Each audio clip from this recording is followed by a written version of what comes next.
धर्मेंद्र जी और ये युवा और स्वरोजगार इनका अपना एक अनुभव है, खासकर दलित वंचित समुदाय के प्रति उन्होंने एक अनुभव है, खासकर दलित वंचित समुदाय के प्रति उन्होंने एक संघर्ष किया लंबे समय से कि दलित वंचित समुदाय क्या संघर्ष होता है, कैसे कैसे ऊपर आया।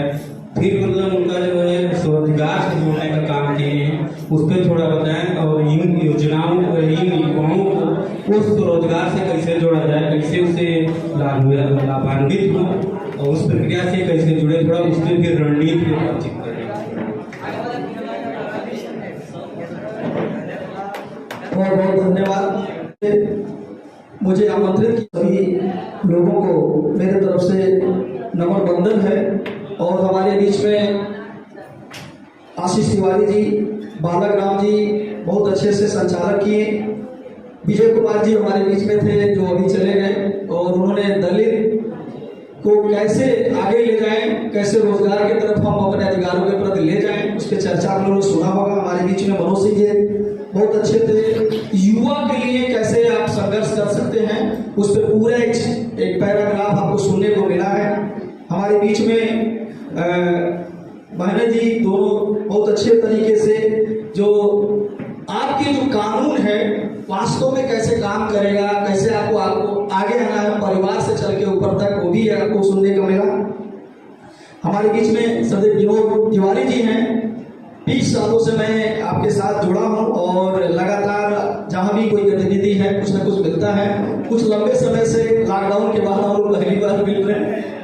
और हमारे बीच में ऐसे बहुत से जो युवा पीढ़ी है, तो मैं एक बार थोड़ा सा आप सबसे एक नारा लगाना चाहता हूं। तो गांव में जब सर्वे किया हमने, मुसहर बस्ती में पहली बार जाकर के मैंने 32 गांव में निचलोल के घर घर जाके सर्वे किया। रोजगार नहीं था, सब कुछ था, मजदूरी कहीं कमा लेते थे, किसी के वहां खेत में गन्ना छील के कमा लेते थे, रोजगार नहीं था। मेरे मन में बात आ आती थी इनको कैसे रोजगार से जोड़ा जाए।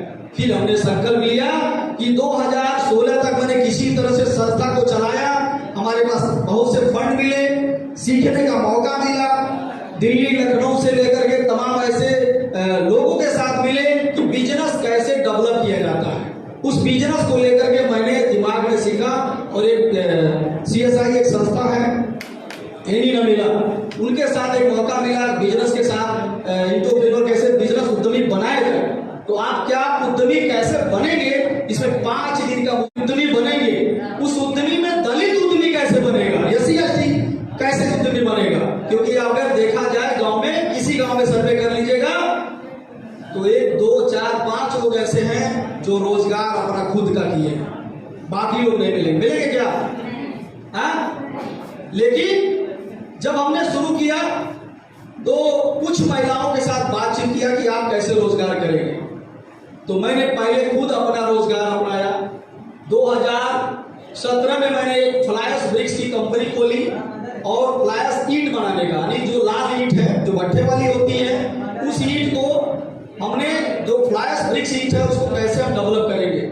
उसमें 7 लोगों की हमने कमेटी बनाई। कमेटी बना करके 22 लाख रुपए का पूंजी जुटाया। मेरे पास 3 रुपया भी नहीं था, मेरे पास 3 रुपया भी नहीं था। 22 लाख रुपए की फैक्ट्री लगा डाली हम 7 लोगों ने, और संकल्प लिया था कि पैसा हम लोग जुटाएंगे, और सबके सहयोग से हमने जुटाया और फैक्ट्री बनाया। फैक्ट्री बनाने के बाद उस 22 लाख रुपए में से 7 लड़कों ने कुछ नहीं कमाया, निराश हो गए, टूट गया, कुछ चोरियां हो गई।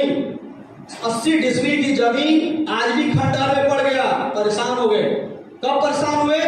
जब हम चलाते आए नेपाल और बिहार में जाकर के हमारी सप्लाई चलती थी। 5 लाख ईंटा हम लोगों ने सप्लाई किया। गोरखपुर जब आएंगे तो बड़ा वाला एक बिल्डिंग बनता है, एक जो 10 तल्ले का, उसमें भी सफेद सफेद जो ईंटा लगा, उसमें मैंने 20,000 ईंटा दिया। तो ईंट जब हमने देना शुरू किया तो जहां जाते थे मुझसे पूछा जाती जैसे इतने बड़े उद्यमी कैसे पहुंच गए, इतना बड़ा रोजगार कैसे कर लिया।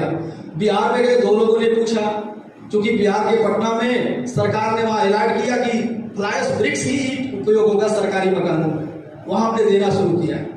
2 नाम पूछ कर, हमारा नाम पहले पूछेंगे, सरनाम पहले बाद में पूछेंगे, तो वहां भी जाति बताना पड़ता था।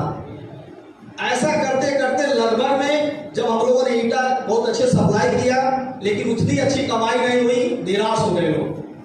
क्योंकि जैसे ही लॉकडाउन लगा सब फैक्ट्री बंद। 2 साल के लिए हमारी पूरी पूंजी डूब गई, जितना लगाए निकलने वाला था डूब गया। फिर हम लोगों ने 12,000 की मशीन लाई। जब जैसे लॉकडाउन खुला तो 12,000 की मशीन लाई। उस मशीन से हम लोगों ने 7 लोगों ने समय नहीं छोड़ा, जगह नहीं छोड़ा। उसी 7 लोगों ने मिलकर के फिर कुर्सी बनाना शुरू किया। जो सीमेंट वाली कुर्सी देखते हैं लोग गाँव में लगा हुआ है पार्कों में, उस कुर्सी को मैंने 1200 पंचायतों में बिहार से लेकर के इधर मैंने बहुत से जिलों में दिया। डीलरशिप हमने लिया और वहां सप्लाई दिया। उसमें 35 लाख रुपया जाके 22 लाख लगा के कुछ नहीं कमाए, लेकिन 12,000 रुपया लगा करके 35 लाख रुपया तक लोग पहुंचे। फिर जैसे ही सरकार की कुछ विडंबना रही, बिल वाउचर को कुछ दिक्कत हुए सरकार के, वहां पैसे रुक गए कुछ पंचायतों में। फिर हमने सोचा कि हम इस बिजनेस को और आगे ले जाएंगे।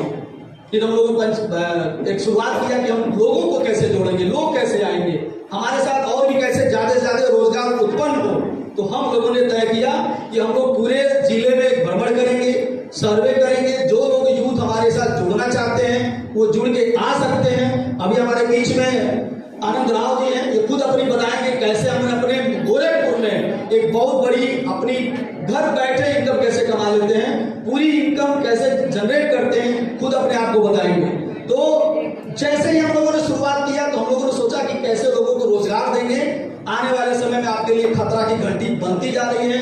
कोई ऐसा गांव नहीं है, कोई ऐसा घर नहीं है जो 3 लाख से 4 लाख रुपया कर्ज न लिया।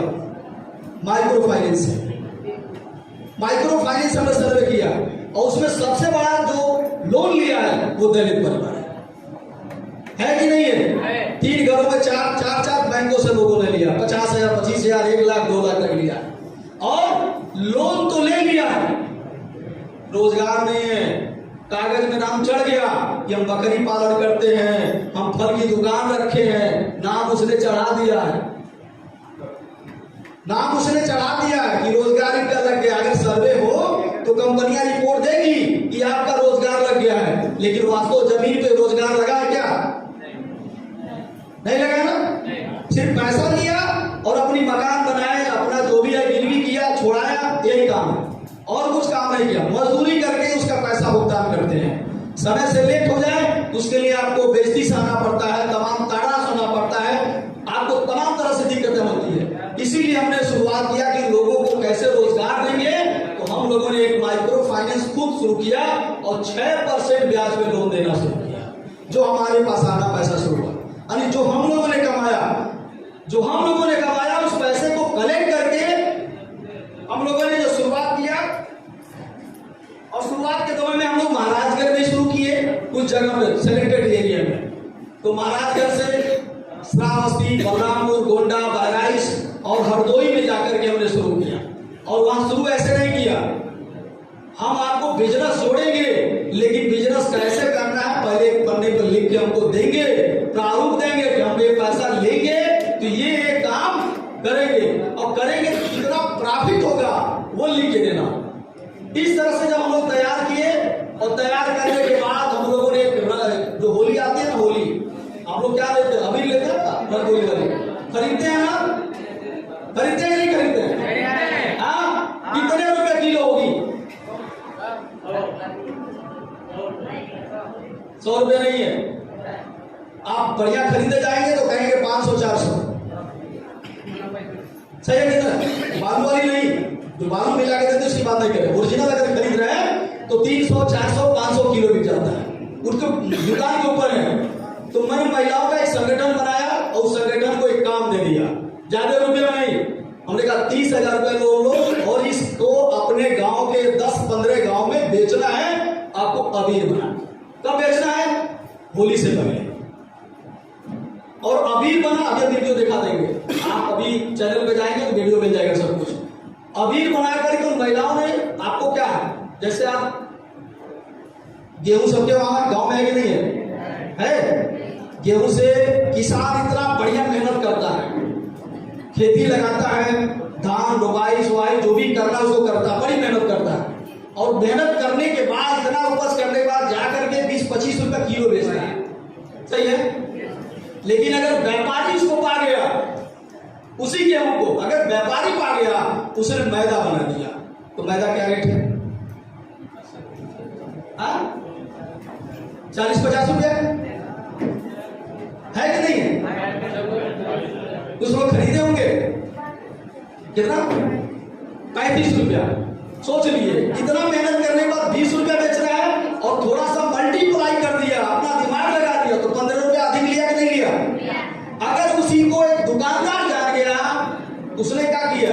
उस मैदा को डाला और समोसा बना दिया 100। 1 किलो से कितना हो गया? 100। अगर एक समोसा 10 रुपए में दिया तो दुकानदार कितना कमा लिया? 1000 कमाई नहीं कमाया। उपज किसकी? इस नाखून से लेके इस बाल तक जितने भी आप पैदावार देख रहे हो, ये सब आपके द्वारा उपज है, लेकिन इसको व्यापारी कमा रहा है।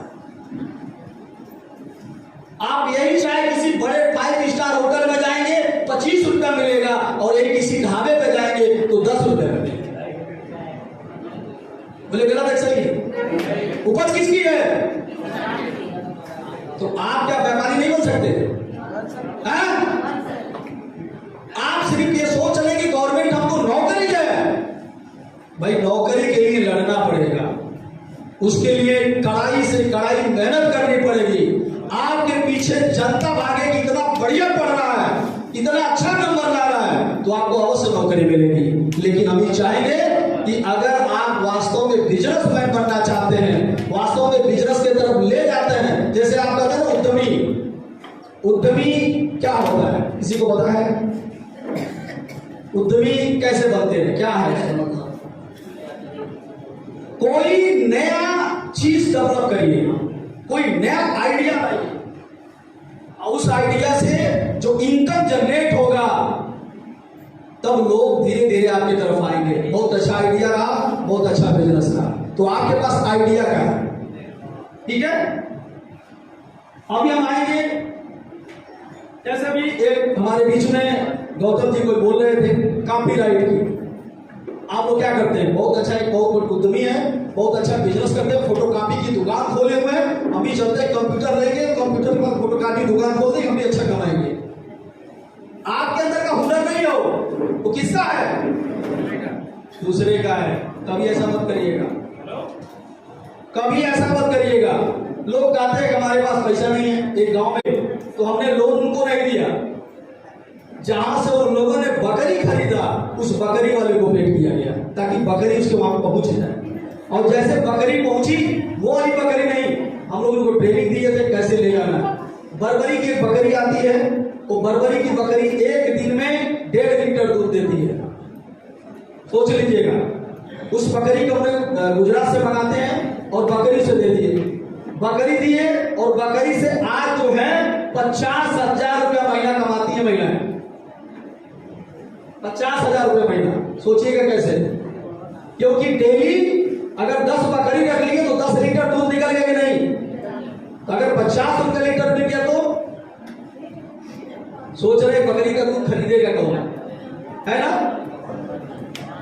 हम बताते हैं, जिसको शरीर में प्लेटलेट घट जाता है, हर मनुष्य से पीड़ित है, अगर उसे बकरी का दूध मिला है प्लेटलेट बढ़ जाएगा। अगर जानकारी है तो दूध आपका 100 रुपया मिलेगा। यही एक गांव है चूटा, वहां से 100 रुपया में 100 ग्राम ले जाते थे देसी बकरी का, किसी तरह से पीते थे। लेकिन जो बर्बरी वाली बकरी है उसका दूध नहीं मांगता है, जो आपके देसी वाला है उसका दूध मांगेगा, इसलिए पी नहीं पाएंगे। दूसरा है, उस बकरी का प्रयोग करके आज के डेट में अगर जाएंगे तो बड़ी वाली जो बकरी आती है, बकरी का व्यवसाय कर सकते हैं।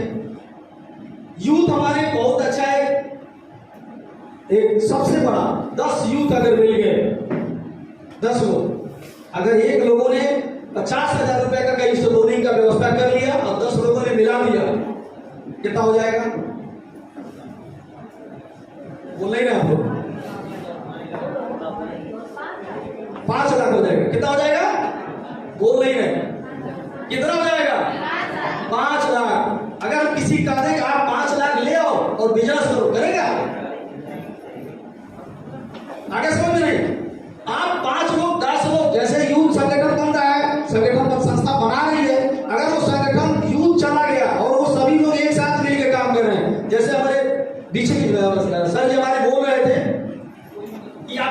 हर महीने में मीटिंग हो, उसमें हर साल जमा होता था पैसा, उसी से सारा काम होता था। ठीक उसी प्रकार से 10 लोग मिलकर के कोई भी एक बिजनेस लीडरशिप में लेकर के कर सकते हैं। जो बड़ी बड़ी कंपनियां आ रही हैं, वो सारी कंपनियां कहीं और की नहीं है, ऐसे ही बनती है, सबका शेयर होल्डर होता है। और सर जी ने तो कंपनी भी बनाया है, प्रोडक्ट भी बिक रहा है, महिलाएं बेच भी रही है।